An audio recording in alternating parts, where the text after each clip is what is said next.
London's a very peaceful place, isn't it, Callum? Are you smoking? No, I've been reading the media. Been snorting? No. It's all peaceful, and it's incredible just how fine the defenses start becoming when, for example, you get no. You've got look. We're being accurate, right? When you have a mob of 100 teenagers who are hacking each other with machetes, and a bunch of them are killed, right? Were they wearing? Should we describe their clothes? Because I mean, that's another characteristic. Well, they were wearing Greg's outfits, from Primark. What do you want? Any other defining features of the teenagers? Nah, not really. No. Just Tower Hamlets residents. Yeah. But when this happens, it's amazing just how the media machine works. There's total silence, but those parts that do cover it are like, well, they didn't all have machetes, so right, that's it then. Unless they've all got machetes, you can't describe this as a machete brawl because that would be inaccurate. But anyway, before we begin, if you want to support us, go to lotus.com, sign up for $5 a month, and watch our premium video, The Politics of Fight Club. It's got nothing to do with what's happening here, I swear. But anyway, let's get to the LBC reporting. The first rule of machete brawl is do not talk about machete brawl. Well, that's actually yes, because of course snitches get stitches. And people who don't snitch also get stitches, if you're lucky enough. So one 17-year-old boy was stabbed to death, another left critically ill, although I believe he actually died. 100 people? Yes, 100 people, mass brawl in Tower Hamlets. Because, whatever sparked this, it's got to be important, right? Like, can you imagine the English community having a mass machete brawl? That'd have to be over something really important, right? It would have to be. I mean, we wouldn't even use machetes. Like everyone would get their long swords. Well, yeah, exactly. But it's cultural. But officers were called to reports of a disturbance involving a large number of people on Lichfield Row in Bow. People at 12:09 a.m. on Sunday. So midnight Sunday. They're like, yeah, we're gonna have 100-man machete brawl. It's like. It's like those Facebook meetups where it's like let's all raid Area 51. They can't stop us all. Yeah. Like 1 million people say they'll go. Well, that's what this sounds like to me. Like everyone in Tower Hamlets was like, haha, how funny would that be? And 100 people turned up and went, shh, all right. Maybe. For Kaiser. So, two teenagers stabbed, one died. I think the other one has died. And so this is awful, right? Yeah, right. 17 and 18-year-old somehow involved in a mass machete brawl. Right, so the fight is. The English would do this. The fight is believed, yeah, exactly. The fight is believed to have involved around 100 people, some armed with machetes. So don't just call it a machete brawl. They didn't all have machetes. Some of them had spoons. I don't know. Until they're armed, literally like a regiment, like every single one of them is armed with their machete.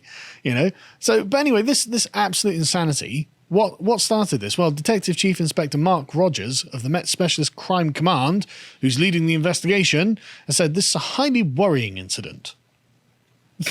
Telling me. Highly worrying. You got a mob of 100 machete-wielding lunatics. He's there with his tea going, yeah, someone should do something about that. Blimey. I kind of like. I know it's ridiculous. I know where that comes from. It's all the kind of wrong places that he thinks he'll just, ignore it. Yeah. But I do love the idea of him being very British and being like, "Oh, that's a bit of a worry." This is a highly worrying incident that has left one young man dead and another fighting for his life in hospital. My thoughts and prayers are with their families and friends at this difficult time. Mate, you're the chief inspector. I'm kind of like him even more. Just like, I'm not going to solve it. Like, that place is a lost cause. That's exactly what he's saying. It's like thoughts and prayers. It's like, no. You're meant to be investigating and arresting maybe the murderers. Like, I don't know. I mean, the problem will solve itself. I always thought the police were supposed to step in at this point. But what I love is that he goes, I also want to reassure them and the wider community. My team and I are working round the clock to establish exactly what has happened and who's responsible. I bet you are. Not to arrest people. Yeah. Yeah, exactly. Yeah. We're working round the clock. I would just ask anyone who witnessed this incident or may have information that could help, please get in touch and shout what you know. It's like, right, so you're going to do nothing. You're not even going to get off your ass. He's certainly like, bro, send the videos. We love watching them. Just like nothing. Absolutely. Nothing is going to come of this 100-man machete brawl that left 2 dead. The police are saying, yeah, thoughts and prayers. I don't mean to laugh, but what are you supposed to do? Right. And obviously they're like, yeah, while I would stress our investigation is its very early stages, this information does not appear to be wholly accurate. We know a significant number of people were caught in this incident, but not necessarily directly involved or armed with weapons. Oh, yeah. Yeah, that's it. Yeah, look, not all of them had machetes. They were just shouting, "Kill the Tutsi" from the sidelines. Exactly. And also, of course, we have absolutely no suspects whatsoever. Why? Because no one's going to call the cops. And, like, do you remember the Sasha Johnson thing? Gets shot in the head and everyone's like, don't know, didn't see a thing. It's like, okay. I mean, the problem is solving itself there. But, like, okay, so what caused this giant machete brawl? Well, this has got to be something really important. Like, come on, 2 people are dead. It's going to be over like someone, took the last bounty or something. It's going to be that pathetic, isn't it? Yeah, this is basically it, actually, right? GB News say, quote, police said the mass brawl is believed to have broken out after a number of people refused entry into a house party in the area. Mate, I'm getting my machete if you don't let me in. Mate, I'm not letting you in. Right, that's it. Okay, then me and all 50 boys, but our 50 boys will come out. Yeah, exactly. You ever gone to a dinner party and, bring a +1? They say, oh, sorry, no, we can't. And you go, oh, well, That's it. Never mind. Machetes at dawn. Not even at dawn, actually. Yeah, so that's just the worst. I mean, how good was this party that you have to kill people? Well, You're willing to die to get in. It must have been a cool party. But seriously, this is just awful. We're laughing, but this is just awful, awful. But this is, of course, part of London's newest tradition, which is machete attacks. It's just something that happens a lot. We cover it fairly often, but I'm just going to go through a few. The English community are famous for this. Yeah, well, I mean... Whenever we immigrate to Spain, the machetes go up. You can see from the pictures, in fact. But this was just in Hyde Park. This was June 2021, where a group of machete-wielding youths started attacking each other in the middle of Hyde Park. They're wearing Nike. Yeah. Don't know how else to describe. With their suspects. Greg's fashion range, like...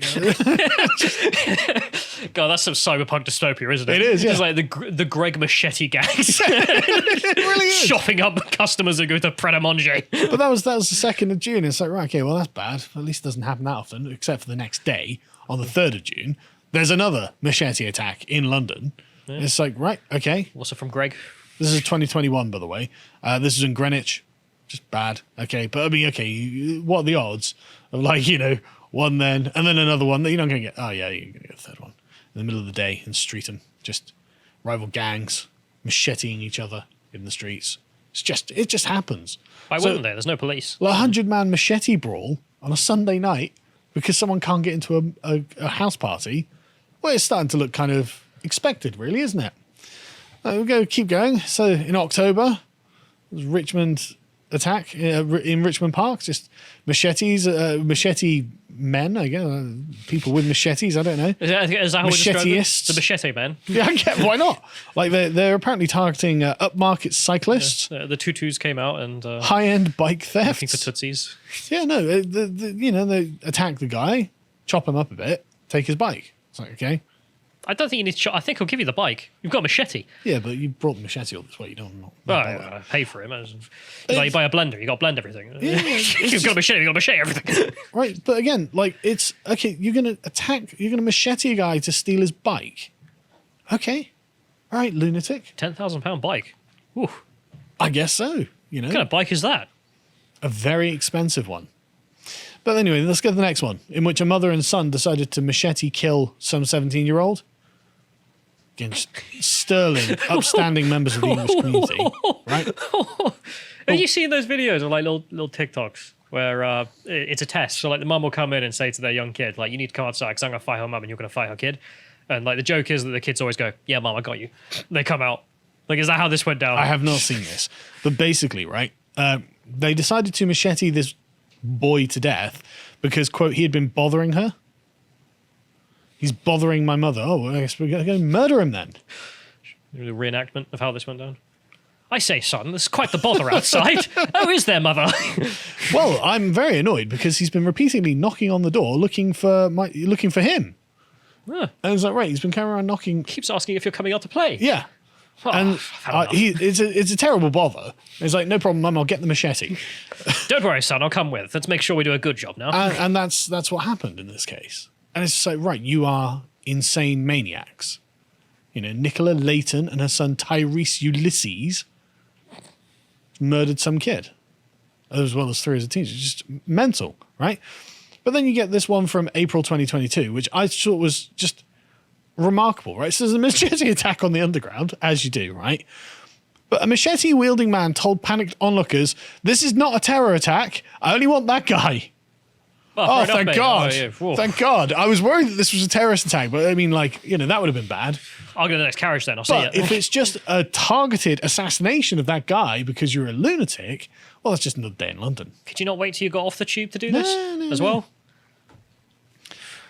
He was heard say, "This is not a terrorist attack. I only want him. I don't want to kill you. I want to kill him. He was trying to kill me." It's like, oh, it's just a normal day in London. This is the normal traditions of London. I kind of like it. It's almost ethnic commentary here, in which the chap is like, "Well, don't worry, I'm not a Muslim. I'm just a member of the Afro-Caribbean community. We just kill each other." And everyone on the carriage is going to go, "Oh, fair enough, fair enough." Yeah, well, it is. We Poles will move along. I don't want to be a racist about it. Anyway, so the next one, April again in Elephant and Castle, the guy on a motorbike was essentially they were trying to carjack his motorbike. Basically, he managed to wrest a machete off one of the two men who approached him, ran away with it. So that was stolen your machete. Wait, so he lost his bike but got a machete? Yeah. Yeah, I assume he can use that machete to get more bikes. I traded my gun for food and water, and then they robbed me with the gun for food and water. And again in April 2022, just police attack with a machete. So of course, even the I can't believe the machete wielding youths who are clearly out of control don't even respect the police of vice and virtue. So yeah, and this is just like one particular tradition in London now. I mean, other traditions are like, you know, Christmas, raiding off licenses, just mass raiding. We go to the next one, so you see the video of like youths just stealing. I mean, what's the poor Bangladeshi shopkeep supposed to do? They haven't got a tradition of machete wielding. You know, rookie looters as well. What are you stealing candy bars for? Yeah, the cigarettes and the booze. There's no penalty. They don't care. You know, no one's going to do anything. What's this lady going to take? She took some candy. Okay. Yeah. Low tier theft. No. We'll just beat up the Indian lady instead and then take one. There we go. Still some more. Oh, there we go. Oh, just destroy it as well. Good job, lads. Thanks so much. I mean, at least no one got macheted in this. And then, of course, you got the looting of Oxford Street, which was just... I mean, I covered this with Connor, actually. It was, you know, probably Albanian front stores for money laundering, but still not exactly great. And I'm just, like, looking at this and it's like, right, okay, why? Why any of this? Well, because diversity is our strength. Yeah. But I mean, if we didn't have the diversity, then we wouldn't have this strength, Carl. There would be far fewer. We have a well-trained police attacks, force thanks to this, Carl. there would be far fewer machete attacks and, you know, mass lootings. And I did see, I think Richard Tice has now started calling Britain Albania's Alcatraz. I don't know if you've seen that. No, I haven't seen that. We're actually on par. We are going to have more Albanians in British jails than the Albanians have in Albanian jails by 2026. They're probably sending us their best. Well, they are, literally. They're probably literally emptying their jails and be like, well, Britain will pay for this. Well, getting caught in Albania is pretty hard. Like, you have to be a real idiot. Whereas over here, I mean, this is the professional league for criminality, I suppose, except looting. I feel like that's pretty... Well, apparently that just goes unpunished. And again, like going back to the chief inspector, it's like, well, look, if you've got any leads, send them through. But thoughts and prayers, it's like, okay. But also that last image just reminds me of just how trusting the West is. Oh, I actually think, like, look at that image there. Yeah. All those stores, just open goods. Oh, yeah. Just anyone could literally, like, if Law and Order broke down for 2 minutes, everything's stolen. Well, like that. Yeah. Exactly like that. But, you know, in the hundreds of years of London history, haven't had to worry about that. Yeah. Now... Well, you might want to get some shutters. Well, it used to be that the police, when a bunch of kids are murdered in a giant machete brawl, didn't just say thoughts and prayers, let us know if you get anything. Whoa, hang on. When did the police, before 1950, have to deal with massive machete brawls? Before 1980? Well, probably never. But if they had to deal with machete brawls, they would have actually done something about them. The Scots, maybe. Yeah. But yeah, so that's that. It's the absolute state of London. This is their newest tradition, and... it's very, very forward-thinking. If you appreciated that segment from the podcast of the Lotus Eaters, you can go to lotuseaters.com to get access to all the premium content we have on the site, such as the premium videos we do, this one on the politics of Fight Club between Harry and Josh. If you want to follow what else Harry's putting out, you can follow him on Getter at Harry Lotus Eater on Getter. Thank you and goodbye.